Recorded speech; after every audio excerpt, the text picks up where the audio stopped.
It's Monday, July 6th. Welcome back, Foxy Games UK new and existing subscribers. Now, this may not be a terribly long video today. We'll see how it goes, and apologies for any background noise you may or may not hear. I've got my little niece and nephew visiting. Oh, bless. I'll kill him. So, getting the slider older news out of the way. Xbox Series X and PS5 games could see a slight price hike next gen. 2K Games has already announced its game pricing, which will increase from $59.99 US or $49.99 UK pounds to $69.99 US or $59.99 GBP. Though if you're EA, $74.99. So in a rather odd turn of events, the majority of gamers I have interacted with seem to take little or no issue with the slight price increase, most stating it is long overdue. However, with the banning of loot boxes in some countries and other built-in game mechanics deemed as gambling, skeptics among us believe the increase could be a way to make up for the losses in that area. So in other quickfire news, PS4 hit Horizon Zero Dawn is coming to PC with a slew of enhancements to take full advantage of those who have been really playing on beefy gaming rigs. In fact, Horizon Zero Dawn has shot up to the Steam bestsellers list, which is great news for Sony, though this is a good indication in how some PS4 titles will take advantage of PS5's extra power.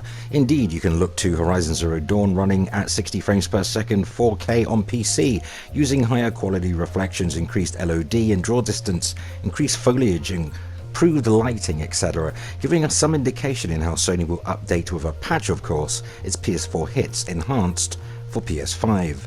Expect this really to be the run of play with at least most of Sony's homegrown IP.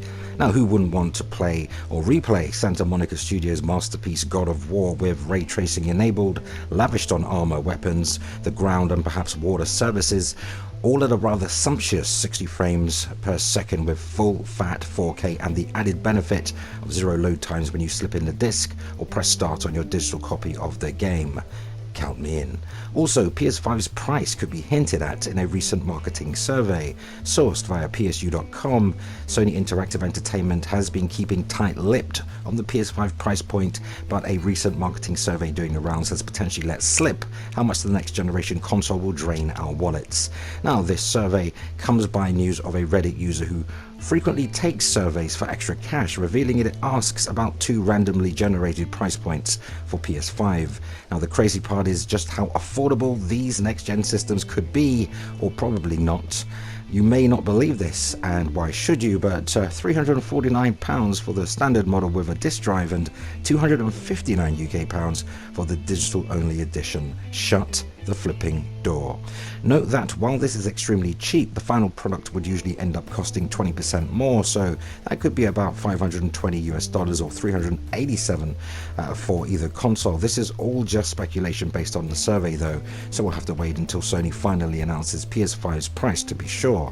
Note that a previous leak on Amazon France suggested a more realistic price of €499 and €399 for the standard and digital versions respectively. In addition, a former Microsoft executive suggested there is no way that Sony would charge more than $499 US for the new console. Albert Pinello, ex-Microsoft executive. Okay then.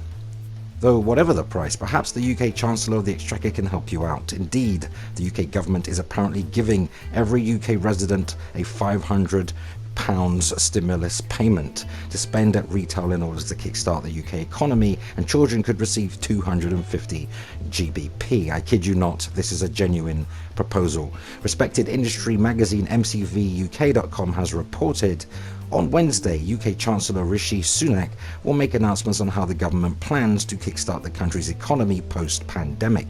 And one of the big rumoured initiatives is a £500 UK giveaway for everyone in the country, plus £250 for kids. Now, the hot question is then how the nation would spend such a windfall and what regulations would be put in place. But there's only one answer for the games industry in 2020, PlayStation 5 and Xbox Series X.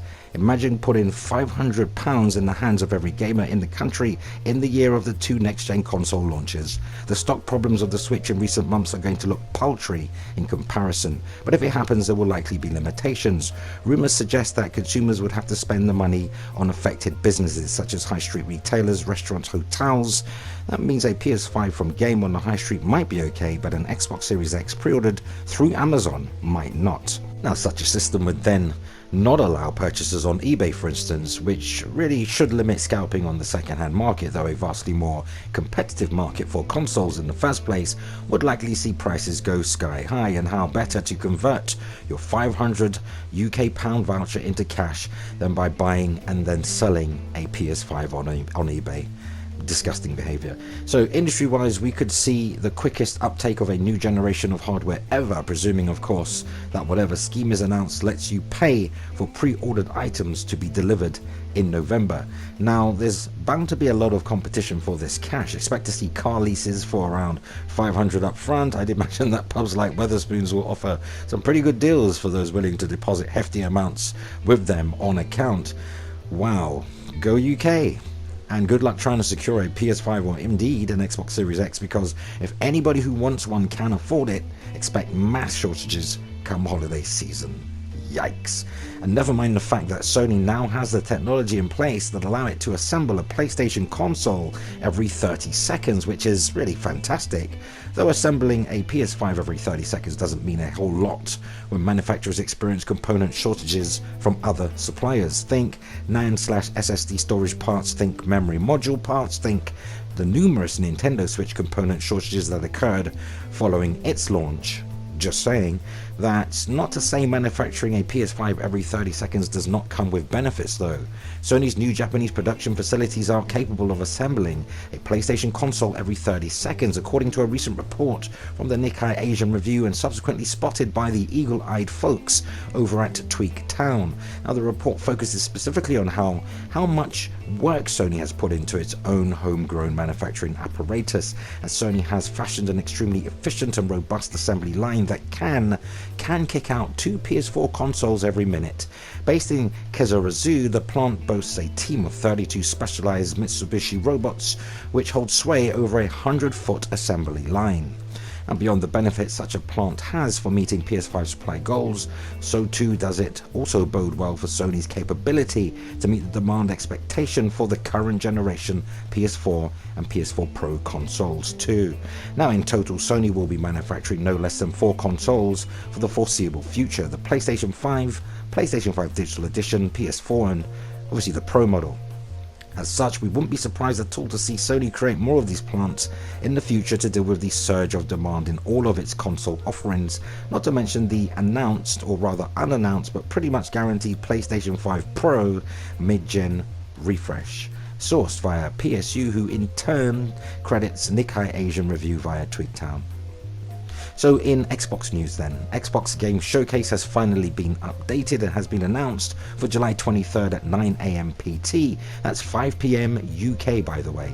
Now the event will feature a pre-show starting 8 AM with the Game Awards founder and Summer Games Fest host Jeff Keighley via YouTube Gaming. Now we've heard all the rumours, so I'm expecting to see some mic drop moments, hopefully involving the long-rumoured Fable reboot, a next-gen Forza game, and of course his master and chief, Halo Infinite, among just a few I can think of the top of my head. Should be a blast. Like many of you, I'm hoping Microsoft really bring it.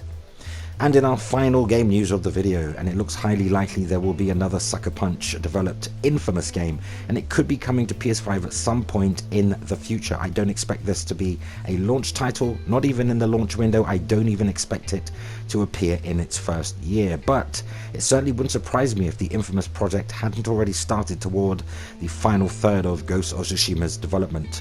I fully expect them to return to the popular character Cole, since Infamous Second Son was a spin-off game and unrelated to the main series. So perhaps it will be named Infamous 4, or maybe it's a full-on reboot. Stay tuned, stay informed, and keep it Foxy Games UK. What say you?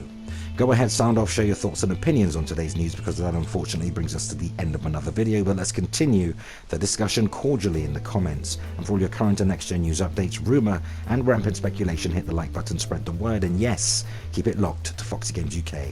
Subscribe to Foxy Games UK, remember to hit the notification bell so you never miss content. Thumbs up if you like it here, and help us reach more like-minded gamers simply by sharing the video. Consider supporting Foxy Games UK via Patreon, and you'll find a link in this video's description. I truly appreciate the support. Now that concludes our time together on this Monday. Certainly was great hanging out. Until the next time, play games, not corporations.